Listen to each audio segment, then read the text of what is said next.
기본과정 오늘이 4월 19일입니까? 제가 4월 17일이 제 생일이었으니까 이틀 지났으니까 19일 수요일이 지났습니다. 생일이 굉장히 좋습니다. 작년에 회가 폈잖아요. 기억나시 혹시? 사람 돼가지고. 자, 보겠습니다. 순서가 어디냐 하면 9교재는 86쪽이고 신교재는 84쪽입니까? 80쪽. 그렇게 차이가 나요? 네. 자, 이게 9교재예요. 이게 9교재고 또 그림, 새 그림. 그게 신교재예요. 80쪽 맞아요. 80. 몇 쪽? 80쪽 맞아요. 진리단계. 3번 진리단계. 여기 86쪽입니다.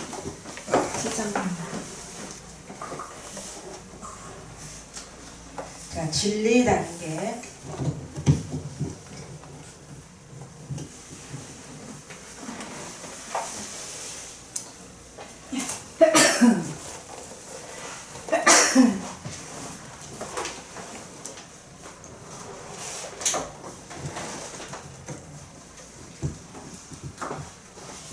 자, 세 번째입니다.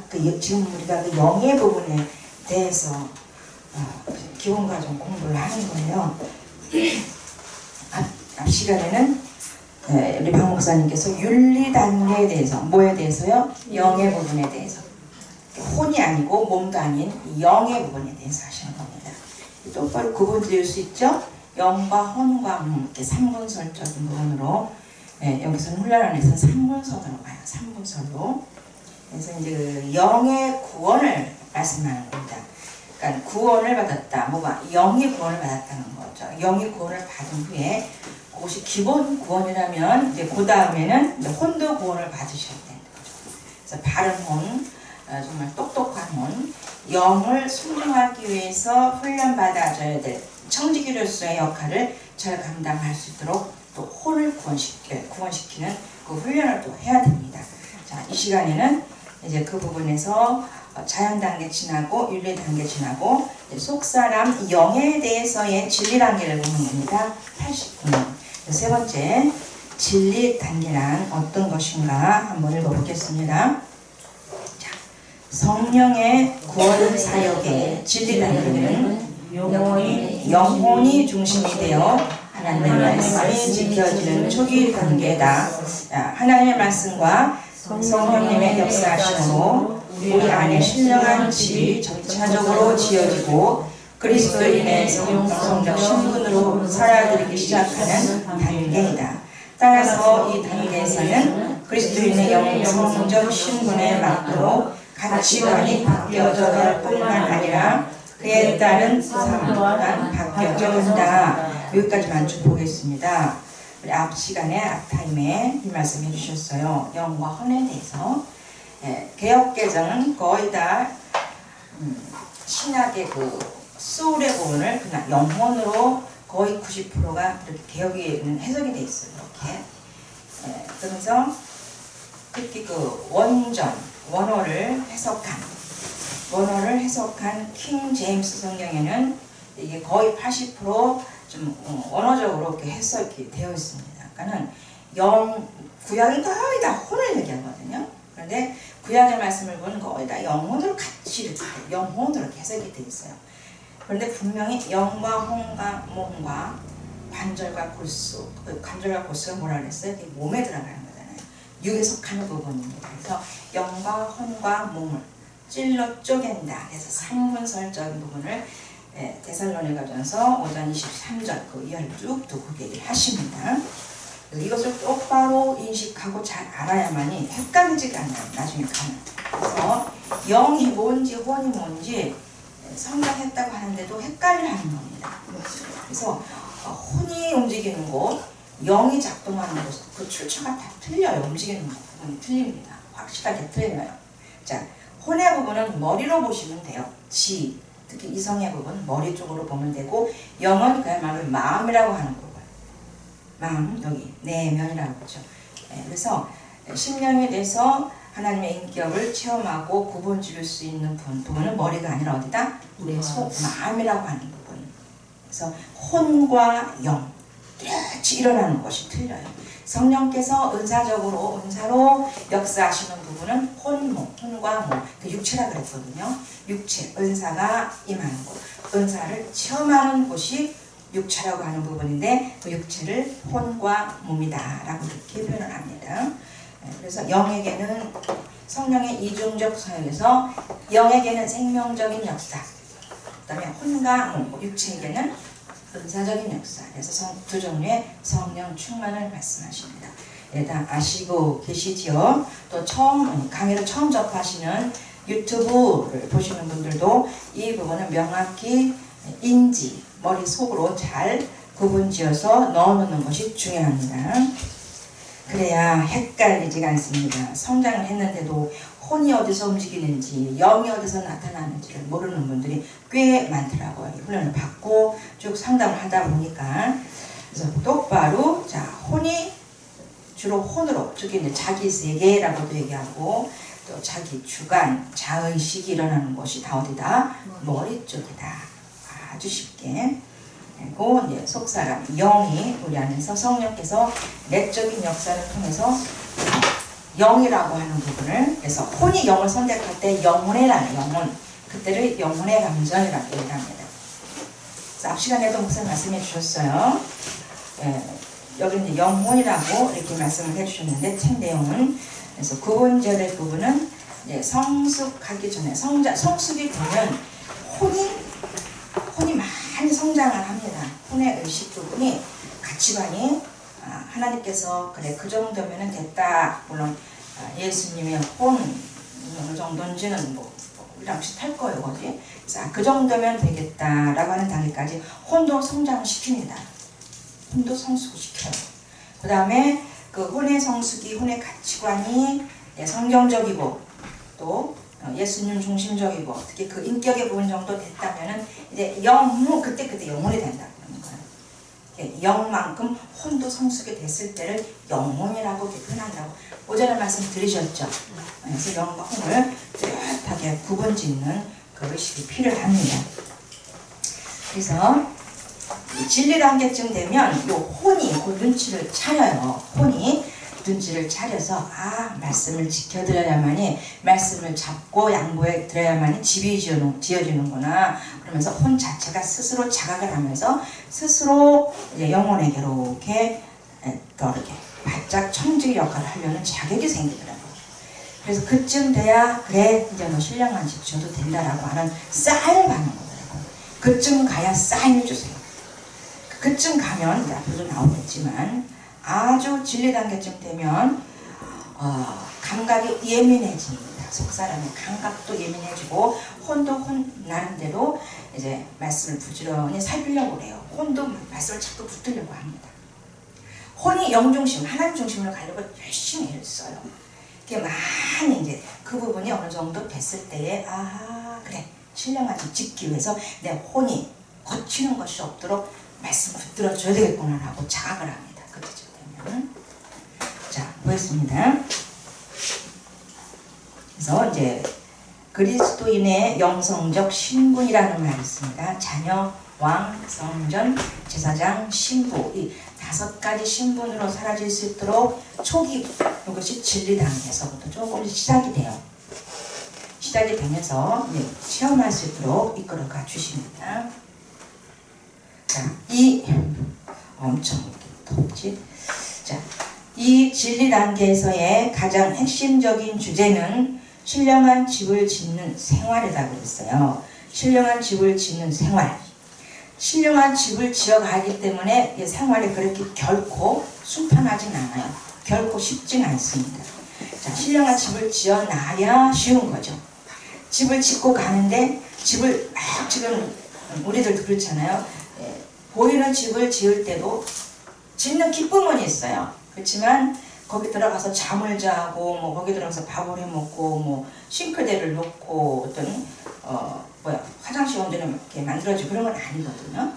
지어져 가는 고통은 있어요. 그렇지만 지어져가는 고통 속에서 맛보아지는 내적인 영적인 희락이 또 있다는 거예요.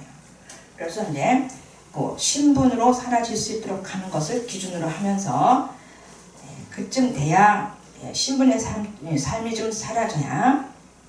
그래서 곧 신령한 집이란 곧 뭐냐면 아주 쉽게 말하면 심령성전이에요. 신령한 집은 심령성전이고 아주 제가 어떻게 붙였냐면 사랑의 집이라고 표현을 합니다. 전체 나름대로. 왜?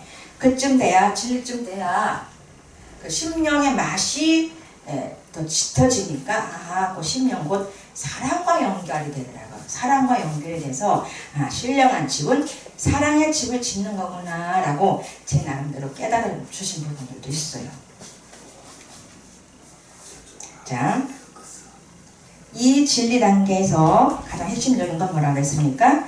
신령한 집을 짓는 생활이다 그랬어요. 그러니까 그 본능, 자연 단계하고 윤리 단계에서는 준비를 해온다 한다면 기본 털을 닦는 그 단계가 된다면 진리 단계에서는 집을 짓는 일이 구체적으로 이루어지는데 그것을 또 구체적으로 이루어지는 것을 체험한다고 해요. 말씀 체험이라고 합니다. 말씀을 순종할 수 있게 되면서 체험이 되니까 신령한 집을 지어지는 것이 뭔지 또 알아지게 돼 있어요. 속 사람이 이게 신령한 집을 짓는 거구나 라고 그렇게 알아집니다. 자, 물론 신령한 집을 짓는 생활은 진리 단계에서 완성되는 것이 아니다. 생명 단계까지 이어져야 된다. 특별히 우리 훈련원에서는 이런 부분을 볼 수 있도록 또 상담 카드라는 것을 진행합니다. 그죠? 사명, 소명, 달란트를 일러주시고 성령님의 지도와 인도를 통해서 우리를 이 땅에 보내신 목적, 왜 보내셨는가? 목회를 하기 위해서 보냈는가? 선교사를 하기 위해서 보내셨는가? 그러기 위해서 필요한 달란트들이 뭔가? 무게가 뭔가? 이런 것들을 이렇게 주셨는데 그 부분까지도 성령님에 의해서 성령의 그 지도와 인도와 대언, 예언, 영분별 이런 부분을 통해서 우리에게 짚어주세요. 성령께서 무엇이 네 사명이다, 무슨 일을 해야 된다 명확히 짚어주십니다.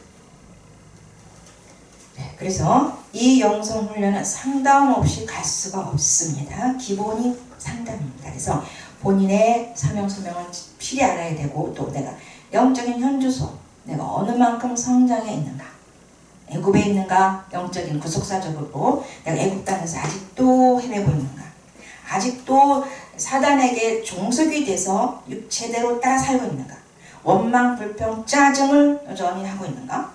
이거는 광야에서 나오는 감정이죠.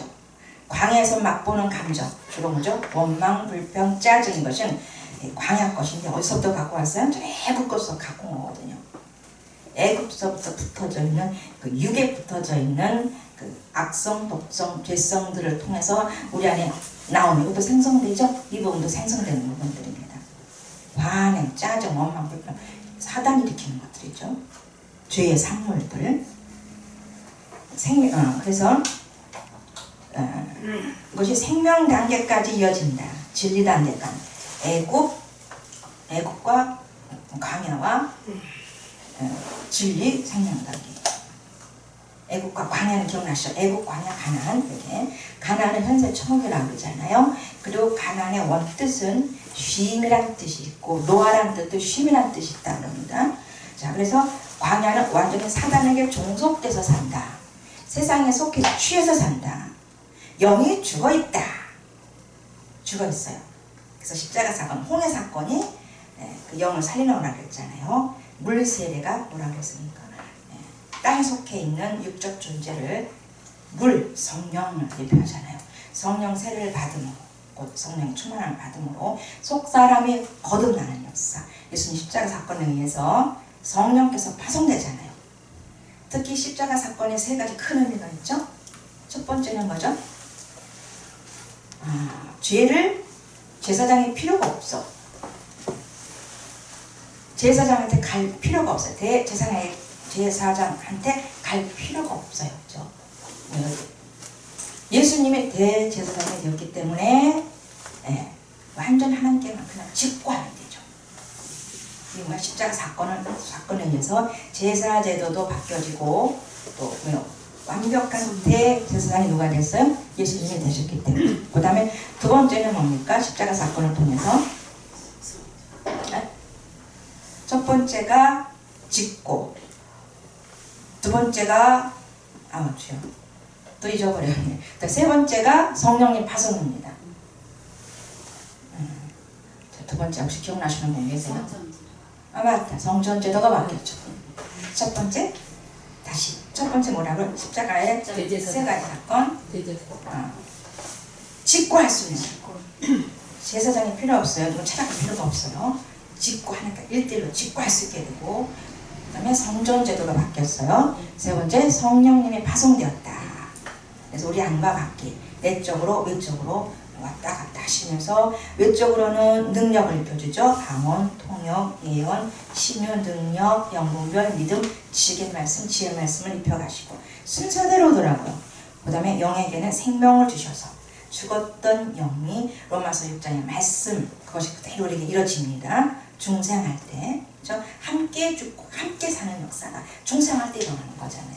로마서 6장의 말씀, 우리에게 이루어지게 하시는 역사죠. 자, 그렇게 해서 그것이 이제 그 첫 번째, 두 번째 가나안 땅에 들어가기 위한 전초전입니다. 그래서 첫 번째 단계의 애굽의 단계는 사단에게 종속되어서 완전히 사단과 함께 살죠. 반의 원망, 불평, 짜증을 그냥 해버려요. 자, 그렇지만 윤리쯤 오면 그걸 눌러요. 광야를 화내는 것도 좀 누르고 그럼 절제하려고 그러고. 이것이 뭐다? 대인관계의 윤리 단계입니다.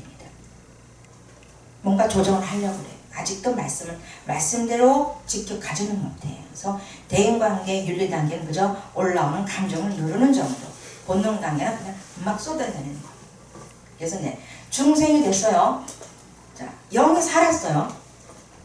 근데 아담은 어땠어요? 죄를 짓고 다시 영이 죽죠. 창세기의 그 아담 다시 죄를 짓기 때문에 하나님과의 교통이 자연스러웠지만은 그 아담의 영은 다시 죽어요. 죽는다는 것은 뭡니까? 하나님의 실제성을 상실한다는 거라고 했어요. 교제가 안 일어나고 대화가 안 일어나는 거죠. 그 대신에 더 강화된 게 뭐예요? 혼은 죽어요? 안 죽어요? 안 죽어요. 그러니까 혼을 할 수밖에 없는 육체가 된 거예요. 육체. 그러니까 혼만 쓰게 돼 있어. 이성을 쓰게 되는 거예요. 그거라도 붙들고 있어야 되죠. 이해가 되죠? 얼마나 혼이 더 강화되는지 몰라요. 그러니까 죄를 지으면 지을수록 하나님께 가고자 하는 것보다 영이 어릴수록 뭐예요? 자꾸 자기 방법을 찾아요. 그래서 성장을 해야 된다는 거예요. 자, 그 혼의 기둥이 왼수라 그랬는데 그 혼이 우상이 돼서 혼으로부터 다 떠오르는 것, 그 자식, 그 세계가 그것이 옳은 줄 알고 그걸 붙들고 살아요. 영이 어리면 그렇습니다. 혼을 깨달시켜줘야 되는데, 혼을 성숙시켜줘야 되는데, 그래서 거듭난 후에 하나님께서 예비하신 부분이 뭐냐면 은사 주시는 겁니다. 육체에게. 또 혼과 몸에게 육체를 줘서 이기고 다스리라고 분별하라고 얘야. 그걸 줘야 돼. 그게 입혀져서 그러면서 스스로 혼을 구원시켜 갈 때 혼이 잘 돼야 됩니다. 혼이 잘 돼야 영을 보필할 수 있거든요. 혼이 성숙해야 영을 청지기으로 살 수 있어요. 그게 안 되니까 천방지축, 그게 안 되니까 그냥 질서가 엉망진창이 돼버렸어. 영이 뭔지 혼이 뭔지도 모르는 상태에서 교회에서는 자꾸 일을 시켜. 뭘 더 키워갔어요? 육신이라고 하는 그 성향을 더 키워가는 기존 교회였다는 겁니다. 그러니까 제가 이곳에 초대되지 않았다면 저도 지금 아직도 광야에 헤매고 있을 것이라는 거예요. 광야란 건 뭡니까? 쉼이 없어요. 안식이 없어요. 그냥 원망 불평 가득한 곳이에요. 정갈 있고 뱀이 있습니다. 하나님께서 그저 가끔씩 가다가 뭡니까? 텐트는 주시죠. 그럴 때 장막성전 짓게 하시잖아요. 불기둥 구름기둥 따라가게 하는 고맛밖에 없어요. 안정감이 없는 거죠. 광야는 그야말로 안정감도 없고 늘 그때 43년을 돌잖아요. 그래서 애국은 또 원어적으로 보게 되면 닫혀있는 곳이요. 영이 성장한 사람은 거듭난 사람은 절대로 애국을 갈 수가 없어요. 육체, 혼은, 몸은 육체는 그대로 애굽의 성향, 옛 어떤 자기의 그 고정관념이라든지 그 옛지하를 붙들고 살 수는 있어요. 얼마든지 그 방법 살려고 했을 수도 있어요. 얼마든지. 근데 그것은 이미 보다 하나님과 원수가 된 부분이기 때문에 이루어지는 것이 없고, 이루어졌다 해도 사상 누각이 되어버리고, 반석 위에 지은 집이 아니라 모래 위에 짓는 고란 집이 되어버리기 때문에 또 무너져 내리는 거잖아요. 그래서 광야는 이제 네가 내 말을 지키나 안 지키나 살펴본다고 그래서 하나님께서 지켜본다 했습니다. 네가 내 율례를 지키나 안 지키나 내가 살펴본다 그랬죠. 그래서 광야의 원뜻도 말씀드리라는 뜻이 있어요. 말씀이라는 뜻이 있더라고요. 광야는 말씀이라는 뜻도 있습니다. 그래서 말씀, 만나, 하나님 저 만나도 내려주시잖아요. 예수님의 말씀으로도 상징이 되잖아요. 그래서 네가 내 말 지킬래 안 지킬래? 근데 어느 정도 지킬 수 있게 되니까 사람이 떡으로만 사는 것이 아니요, 하나님의 입에서 나오는 말씀으로 산다는 그 말씀을 주실 때, 그 깨달음이 있을 때 이제 광야를 뛰어넘고 가나안 생활로 갈 수 있는 것이죠. 가나안은 정말 현재 천국의 삶, 쉼의 삶인데, 가나안 들어갔더니 뭐가 있더라? 족속, 원주민이 있더라는 거죠. 아직 처리받지 못한 옛 자들이 수두룩하다는 겁니다. 즐기는 것들이 어디에 있다? 가나안 원주민으로 있다는 겁니다. 가나안 애굽에서 한 몇 프로, 애굽은 처리 못 받아요. 광야에서 한 5% 정도 처리받고 가나안 들어가는 거야. 우리의 육신의 부분은 한 5% 정도 처리받고 들어가는 것이 보다 가나안 땅이다라는 거예요. 그래서 가나안 땅 7 족속이 있다고 그랬잖아요. 내 안에 옛자로 사는 여러 가지들이 있습니다. 그것이 옳다고 여기고 붙들고 사는 여러 가지들이 있어요. 그 주관들이 있습니다. 그래서 하나씩 둘씩 보게 하시면서 그렇게 어느 정도 처리시켜 갈 때, 내 옛자가 많이 없어지고 새 자로 사라질 수 있다 나가는 단계, 고개가 내주내제예요. 그것이 신령한 집이 지어지면서 옛자로 사라지는 것이 없어. 많이 없어져 버렸어. 그 대신에 그 위에 다 새 자로 살 수 있는 그것이 이렇게 형성된 것.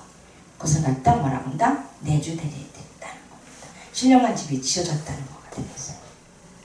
이해가 되겠죠? 자, 보겠습니다.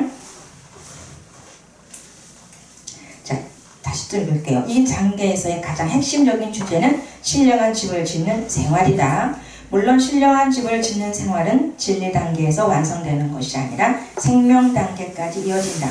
그러니까 처음 듣는 분들은 이 용어가 새로울 수 있어요. 처음 오신 분들이나 방송 듣는 분들. 진리 단계가 무슨 용어인지, 생명 단계가 무슨 용어인지, 윤리 단계가 뭔지 용어가 새로울 수가 있습니다. 그렇지만 분명히 성경 안에 있어요. 진리라는 것이 있고 생명이라는 것이 있어요. 단계라는 용어는 좀 익숙하지 않을 수도 있겠지만 훈련을 받다 보니까 성령께서 윤리 단계다, 진리 단계다, 생명 단계다라고 하는 용어까지도 설정해 주셔요. 그래서 그 생명 단계의 절정에 이르러서야 비로소 신령한 집은 완성된다. 그러니까 신령한 집 좀 지어져야 안식이 와요. 가나안 땅의 안식. 뭔가 좀 쉬어지게 되고.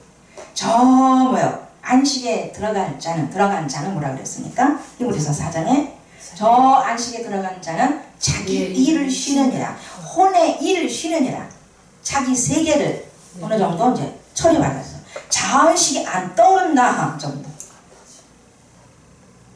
이 훈련이 안 되면 그놈 떠오르는 혼에 다닥다닥 들러붙어 떠오르는 자의식이 굉장히 문제거든요. 그거 없을 때까지 가시말 좀 꽉 쓰셔야 돼. 내 생각이 안 나올 때까지. 주님이 내 생각 속에 들어와서 하나님 정신으로 갈 때까지. 물론 부분적으로는 갈 수 있어요. 조금씩 맛보아지게 하시면서. 그것도 어느 정도 올라가다 보면은 때를 따라 부분을 다 체험시켜 주십니다. 자, 그 생명 단계 절정에 이르러서 비로소 신령한 집은 완성된다. 하나님의 말씀대로 산다는 것은 뭐다? 곧 영혼의 인격이 주체가 돼요. 영의 인격이 주체가 돼요. 어느 정도 성장하면 영혼의 인격이 주체가 돼요. 이제 용어 설정이 바로 되겠죠. 미성숙할 때는 혼이 앞장선다. 그래서 항상 훈련을 통해서 속 사람이 알견하고 혼의 부분도 분별케 하면서 결국은 이 혼이 영을 선택할 수 있도록 생활 선수를 바꿔갑니다. 그럴 때 그걸 갖다 영혼의 감정이라고 그러고 그때 그것을 심령에 되었다는 표현을 하더라고요. 자, 그것이 영중심이라는 겁니다.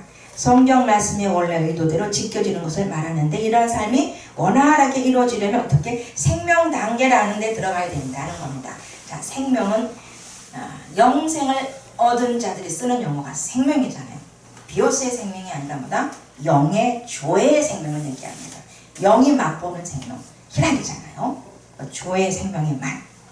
생명 단계에 들어가야만 가능합니다.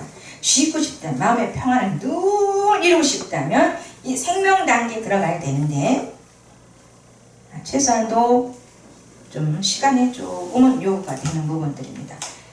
우리 안에 임신을 해도 10개월 기다려야 되고 개는 6개월이면 나오더만 멍멍이는 6개월이면 나오더라고. 6개월 정도. 자, 그래서 성장은 해야 되겠다는 겁니다. 자, 진리 단계에서는 성도가 하나님의 은혜를 힘입어 기록된 진리의 말씀대로 행하시는 하나님을 인식하게 되고 성령님의 지도와 인도를 받아 진리를 행하고자 힘쓰고 애쓸 때에 점차적으로 진리적인 삶을 살 수 있게 되는 것이다 보니까 진리적인 삶, 변하지 아니하는 말씀으로 훈련되어 그 말씀을 지킬 수 있는 삶입니다. 자, 범사에 감사가 되시면 아멘 해보십시오. 항상 기뻐하시면 아멘 해보십시오. 잘 안 되는 분들 계시겠고 잘 되시는 분들 계실 겁니다. 그래서 항상 기뻐하라. 기뻐하다 보면 뭐라 그랬어요? 심령이 생성되더라는 거예요. 또 힘들고 어려워 기도 좀 해야 되겠어요. 기도한다는 것은 내가 하나님 존전에 쓰는 거죠. 막 내 사정을 아뢰는 것도 아뢰는 거지만 나 좀 도와주세요라고 하는 요 고백, 직고할 때 또 그 기도 속에서 심령을 맛본다. 또 심령이 생성된다는 거고 또 범사에 뭐라고 했습니까? 감사. 막 감사가 안 되는데 말씀이 앞장서서 감사라고 그러네. 상황은 절대 내가 억울해서 감사할 수가 없는데 자꾸 감사라고 하는 말씀이 떠오르네. 그럼 감사해보면 되거든요. 감사합니다. 감사합니다. 감사합니다 보면은 여기 하늘에서 구름이 떴듯이 나의 감사 용어 속에서 또 신기하게 입으로 시인하니 뭐라 그랬어요? 입으로 시인하면 혼의 구원을 받아요. 혼의 구원을 이루다 보니까 어머 속사람이 또 찌간히 내 안에서 심령이 생성되고 그러더라고요.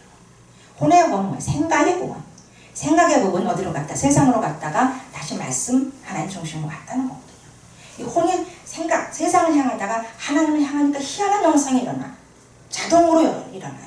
이 세상 것을 생각하고 육신적인 것을 향했을 땐 딱딱해지고 근심, 염려가 확 밀려오는데 희한하게도 이 혼이 이쪽 택하지 아니하고 하나님 쪽을 택하니까 뭐가 올라와요? 희락과 사랑과 평안과 이 내적인 심령의 맛이 느껴진다는 거죠.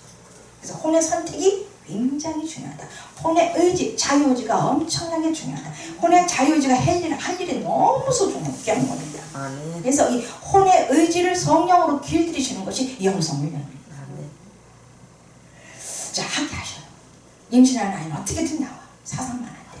그 뜻이 중생한 영혼은 어떻게 내가 중생을 시켜준다. 십자가 사건이 대단한 거잖아요. 그분이 우리 안에 들어올 때 쉬웠어요? 어려웠어요? 여러분들 중생하기 쉬웠습니까? 얼마나 힘들었어요. 이 땅의 것을 포기하고 또 그 갈라지지 않은 그 예수님 십자가 사건을 통해서만 그 회장이 갈라졌는데 그 혼이 그 육에 탁 들러붙어있는 이 부분을 갈라내야 되는데 세 사건 애굽의 애굽의 10단계 그 자의식 그 가치관을 바꿔는 뽑아낼 때 중심이 되는 거예요. 세상을 자꾸 향하려고 그러잖아요.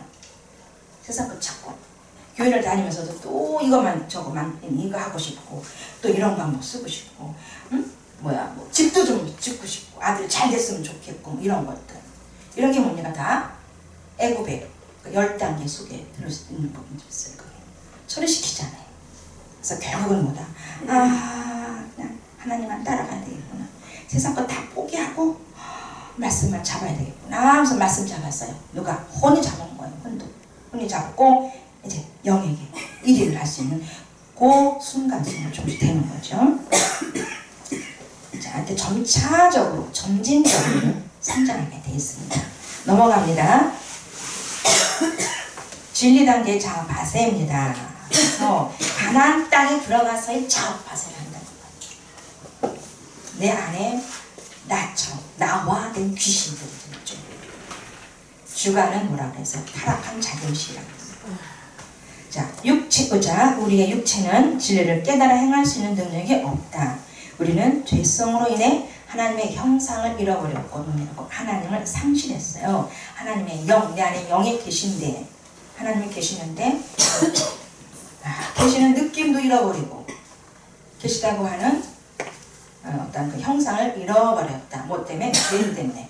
육신으로 돌아가는 그 죄 때문에 잃어버렸다는 겁니다. 자, 본질적으로 왜곡의 뜻 뭔지 알죠? 비뚤어지고 굽어졌다는 뜻입니다. 구부러졌다. 비뚤어지고 또 구부러졌다는 거예요. 뭐가? 우리 생각의 부분이. 혼의 지정의 이런 부분들이 왜곡되어 있다는 거죠. 그 생각을 바로 펴겠다는 거예요.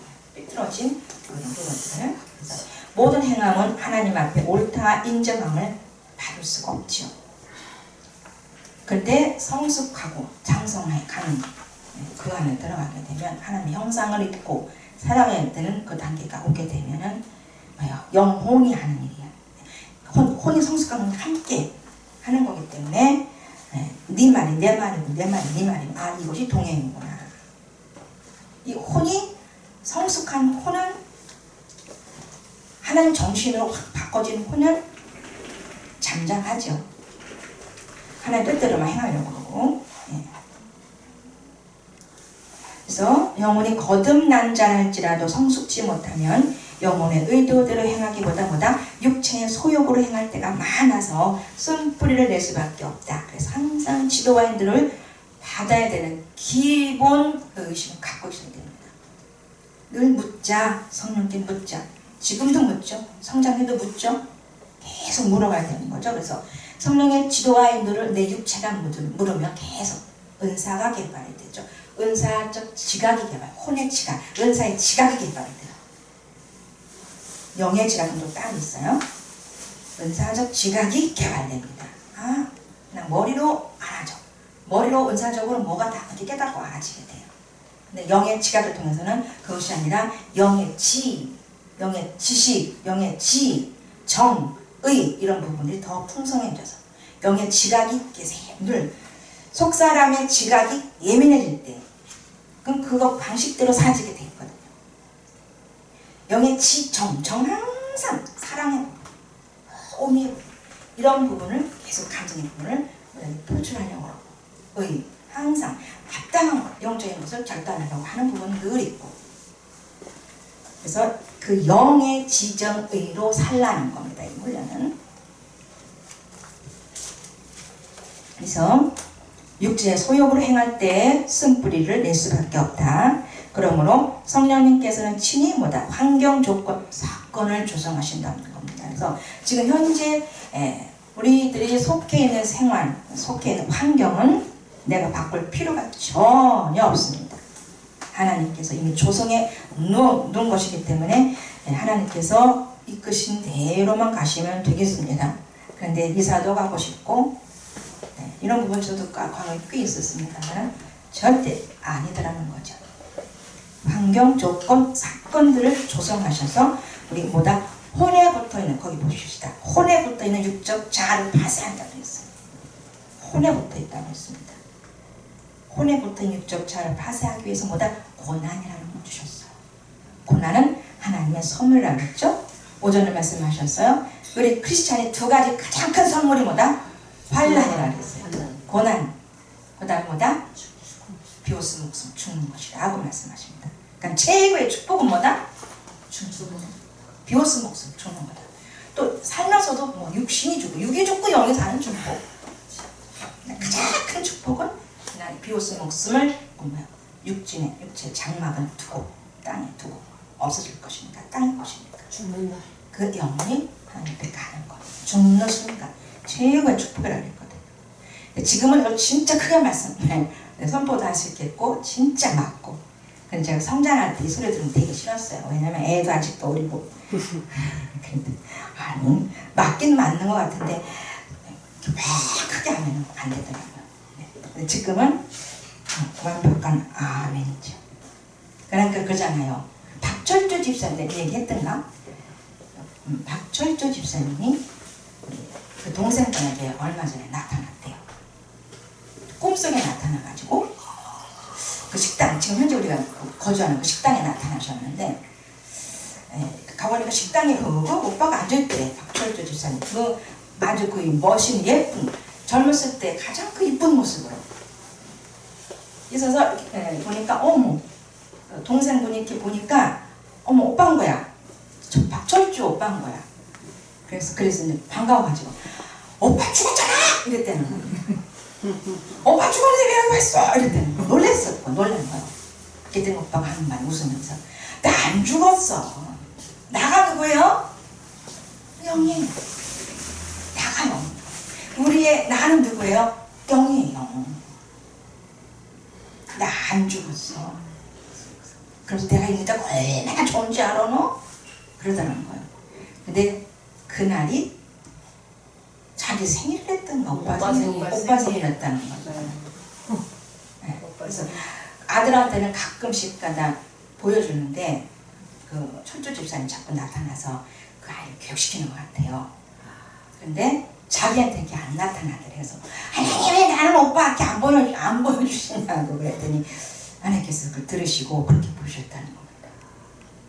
그래서 본인도 새로 깨달은 거예요. 그래서 제가 그랬어요. 오빠는 사람 92%까지 갔거든. 5까지 가야 돼. 하니까 그 말, 그 영적인 대화를 다 넣었어요. 네. 그래서 혼에 붙어있는 육적 자아를 파쇄하심으로 속사람 영혼이, 그러니까 속사람은 영이 영 자연스럽게 흘러나올 수 있도록 도와주신다. 예. 자, 두 번째 겉사람과 속사람의 인격 분리해서 겉사람은 육체, 속사람은 영 이렇게 하시면 되죠. 육체는 뭐죠? 혼과 속사람은 그냥 영 이렇게 하셔야 되는 게 맞죠? 영은 속사람은 본래 하나님을 경험하게 되면 그 하나님을 사랑할 수밖에 없다. 이 사랑의 능력은 언제 들어와요? 저 여러분에게 언제 들어옵니까? 이 사랑이 덩어리로 들어오잖아요. 중생할 때. 그때 들어오시는 거예요. 사랑. 그분의 인격이 들어온 거잖아요. 그리고 법궤도 이때 들어오는 거죠. 우리가 성령으로 거듭나는 거니까. 말씀을 지켜야 되는 거죠. 그러니까 중생이 그렇게 중요한 겁니다. 그래서 중생한 영혼들은 안에 놓치지 않으시고 어떻게든지 키워가시고 그 속에 본인의 형상이 들어있는데 근데 다 모르고 헤매는 거야. 광야에서 헤매고 다고다고 이거 주세요 저거 주세요. 그런데 광야를 43년만 도는 게 아니야. 지금 현재 나이가 80되신 분이 20살 때 거듭이 났다면 몇 년 지금 광야 생활하는 거예요? 60년 하고 있는 거예요. 성경보다도 더 광야 생활하는 분들이 꽤 있을 겁니다. 특징이 뭐냐? 광야 생활 하시는 분의 특징이 뭐야? 화를 잘 내? 예수 믿는 사람 같지 않게 느껴져요. 혈기도 많고 자기중심적이고 세상 것 여전히 구해요. 초윤리에 산다는 거죠. 세상 것 구하는 자체를 뭐라 그랬어요? 윤리적인 거 초윤리라고 했습니다. 하나님의 영적인 것, 신령한 걸 구하는 것이 아니라 세상 것 구하는 초윤리. 윤리의 사람이라고 하죠. 본능의 사람인 거예요. 어떻게 보면은. 그러나 여전히 우리 육체가 세상 속에 있는 죄의 법을 사랑함으로 큰 갈등을 경험하게 되는데 죄의 법을 따라간다면 이는 아직도 육신중심적인 신앙생활을 보아야 되는데 이 진리 단계쯤 되면 신기하게도 죄가 보여요. 그동안 보여지지 않았던 죄들이 보여요. 진리쯤 되니까 영혼의 불이 더 커지니까 이게 혼의 육이 보여지는 겁니다. 진리쯤 들어갔다는 것은 뭐냐면 영이 더 커졌다는 거예요. 육체보다는. 그러니까 어떤 죄가 보여지냐면은 삐죽거렸던 죄, 또 말을 함부로 한 죄, 온통 내 머리를 계산했던 이거 다 죄로 봐. 다 죄로 보여져. 얼마나 죄가 많은지 몰라. 진리쯤 되니까 그게 더 참 참 조심스럽더라고. 이게 너무 좋은 거야. 죄가 발견되니까 얼마나 좋아. 그래서 스스로 이기게 되는 걸 스스로 발견해서 스스로 죄와 피흘리기까지 싸우게 되는 거죠. 알아지니까. 죄가 발견되지 않을 때는 그건 모르잖아요. 그러니까 진리의 눈이 떠지기 시작하니까 죄가 보여요. 저는 그랬습니다. 그 죄의 법을 사랑하지 않도록 이게 여기서 나오네요. 그 진리 단계에서는 하나님의 법과 죄의 법에 번갈아 순종하면서 점차적으로 영중심으로 바뀌어져 가는 가운데 육체의 인격, 곧 겉사람과 영혼의 인격 분리 뚜렷이 나타납니다. 나는 겉사람과 속사람의 인격 분리가 뚜렷해져요. 곧 임신을 했는데 내 안에서 아이가 뛰어노는지 발길을 차는지 가만히 있는지가 뚜렷이 알아진다. 그러니까 속사람이 하느님, 그러니까 속사람의 감각, 겉사람의 감각이 뚜렷이 이루고 있는지도 알아지는 거예요. 지금 이제 온통 하나가 돼서 겉사람, 속사람 인격 분리는 아니고 이제 온통 하나가 됐죠. 사람 되니까. 인격, 온통. 근데 이제 간혹도 이렇게 분리는 돼요. 근데 이것이 잘 안 될 때는 이렇게 그래서 장성불란에 더 가기 전까지는 부분적으로 체험케 하십니다만은 아주 쉬운 예로 무슨 일이 다 일어났는데 속은 평범해. 속은 잔잔하고 아무렇지도 편해요. 근데 위 겉사람은 얼마나 분하고 억울하고 짜증나고 막 이러는지 쫙 나눠져 있어 이게. 머리로 하는 겉사람과 속사람의 감각이 그대로 알아지더라고요. 몇 번 참게 하셔요. 그러면서 야 이제 너 겉사람 따라갈래? 머리껏 따라갈래? 근데 머리껏 따라가다 보면 혓바닥 턱턱 깨물어. 그리고 막 화 좀 내려고 그러면 그렇게 화가 안 나요. 이거 체험시킬 때는 기가 막히게 분리시켜 놓고 체험시키게 하시잖아요. 그죠? 습관대로 버릇대로 막 화를 내고 따져야 되는데 그게 안 되더라는 겁니다. 그러면서 성령께서 제 혀에 재갈을 물으셔요. 그만하자. 그래서 알았어요. 속사람의 감각을 따라갈게요. 속사람 뭐라 그래? 사랑해, 참어, 인내해 이러시지 겉사람 따라가지 말라고 그러죠. 따지지 말라고 그러죠. 잠잠하라고 그러잖아요. 뚜렷하게 분리시켜서 다 체험하고 올라온 좀 있습니다. 이제 처음 받으시는 분들은 이런 부분들을 하나님께서 구체적으로 체험케 하실 겁니다. 그래서 뭐 기도하지 않아도 기도해도 좋겠어요. 그러니까 이 길을 따라가다 보면 순서대로 맛보아 알아지게 하세요. 계획하시는 대로 그대로 이렇게 접목시키고 적용을 시켜요. 자, 그래서 인격적으로 분리되는 것은 영중심으로 살기 위한 필수 과정입니다. 그래서 속사람으로 살 수 있는 사람으로 우리를 바꿔간다는 겁니다. 자, 3번입니다. 성경 말씀을 진리적 차원으로 경험한다. 또 독자적으로 영의 지성과 이성과 감정이 상당히 개발되어 있어서 그러니까 속사람의 지정의 이런 부분들이 상당히 개발되어져 있다는 거고 영은 독자적이라는 말씀 들으셨죠? 혼과 육 따로 영, 혼, 몸이 있지만 육체, 혼과 몸 상관없이 완전히 영이 독자적으로 쑥 빠져나가기도 하고 우리 안에서 싹 하듯이 거루, 칼로 싹 베어지는 느낌. 베어지게 하셔서 영의 마음 생성된 그 심령만 붙들 수 있도록 하도가 붙들고 계시는 체험도 하시게 하셔요. 그러니까 이게 분리될 때 또 뭐라 그럴까 탈피될 때 겉사람 감정에서 탈피될 때도 샥 하듯이 무슨 뜻이죠? 카도시가? 거루 이렇게 뜻도 되고 베어낸다 베인다 거룩하게 해서 이방인 가운데서 칼로 꽉 도려낸다는 뜻도 있어요. 이게. 그러니까 혼과 영 확 도려내 그것을 내 안에서 알게 하세요. 내 안에 그 흔적이 있어. 혼과 영을 가르는 흔적 체험하셨죠? 한참 가잖아. 참 신기해. 그런 체험들 해줘. 오늘날 스며시 없어지면서 알아요. 이제는 겉사람 따라 살게요. 속사람 따라 살게요. 구분 짓고 의식하도록 이해해서 영으로 살 수 있도록 심령되어 살 수 있도록 그렇게 우리를 가르쳐 가시더라는 얘기입니다. 상당히 개발되어 있는 상태이기 때문에 성경 말씀을 더 깊은 차원에서 경험하게 됩니다. 그러므로 말씀을 진리적으로 경험하게 되면 세상 모든 것이 하나님 뜻대로 이루어진다는 고백을 중심으로 하게 됩니다. 그래서 진리 단계쯤 되면 우리 그래프 3- 중반, 초반에서 중반쯤 들어가게 되면 진리 단계, 신령한 집을 짓는 단계 다릅니다. 말씀이 재료가 되는 거예요. 예, 막 감정이 올라오는데, 생각이 올라오는데 두 말씀을 먼저 앞장서요. 이렇게 진리 단계쯤 되면 그래 말씀 붙들고 집중하라 하면서 내 감정, 내 방어를 다 포기하도록 하세요. 그게 신령한 집을 짓는 단계, 신령한 집을 지어가게 하십니다. 그러니까 내가 짓는 게 아닌 거예요.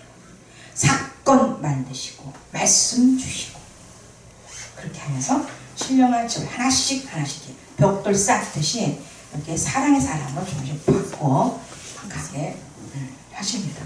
그러니까 성경 말씀을 조금 더 깊은 차원에서 경험하게 되면서 심지어 어떤 마음이 드냐면 가룟 유다가 지옥에 안 갔으면 좋겠다는 그런 긍휼이 생겨요. 왜? 물론 그 말씀 속에 예언된 부분을 이루기 위해서 그런 은 30에 예수님을 팔아야 되는 사건이지만은 진리적 감정, 예수님의 사랑 어느 정도 좀 와지게 되면은 가룟 유다를 쓴 거잖아요. 또 우리에게도 가룟 유다가 있잖아요. 상대방에게도 있고 나에게도 가룟 유다의 성향이 있어요. 예수님을 자꾸 팔아먹으면서 예수님 말씀 듣지 않는 성향 이런 것도 있단 말입니다. 이런 것이 진리적으로 깨닫고 나니까 와 가룟 유다 지옥에 안 갔었으면 좋겠다. 내가 죽어서 가룟 유다가 천국에 있었으면 좋겠다는 이 긍휼의 마음이 생기는 거예요. 이게 뭐죠? 애국, 광야 이럴 때 맛보지 못하는 말. 그럴 때 도무지 생각할 수도 없는 부분들이잖아요. 이해가 되시죠? 그를 위해서도 예수님은 돌아가셨다는 겁니다. 그래서 만찬때 그에도 떡을 떼어줬잖아요. 가룟 유다에게. 그냥 너 배부르라고 떠준 거 아니잖아요. 그 속에는 너도 이거 먹고 내가 십자가 못 박고 죽는 거 다 보고 너도 성령 받아라는 뜻이잖아요. 너도 마가의 다락방에 가서 성령 받아라는 뜻이잖아요. 이 사람들. 그 사랑의 떡을 떼어줬다는 거죠. 그렇게 말씀이 내가 생각지 않고 물론 생각할 수도 없어요. 깨닫는 부분들은 더 깊은 차원을 끌어가시고 또 가면 갈수록 참 보여지지 않는 부분을 하시고 요새는 또 저기 누구자 고난주의 되니까는 머리카락 기름 쏟아가지고 했던 누구죠? 마리아 하잖아요. 그거를 기록해가지고 뭐라 그래서 기념하고 기록하고 그걸 이게 남겨라 했잖아요. 근데 이게 제가 어떻게 봐지냐면요. 그때 당시 예수님 돌아가실 건 그 여자밖에 없었어요. 맞죠? 네. 그 여인밖에 없었어요. 그럼 나의 장사를 위해서 준비했다는 겁니다. 그 제자들도 몰랐어요.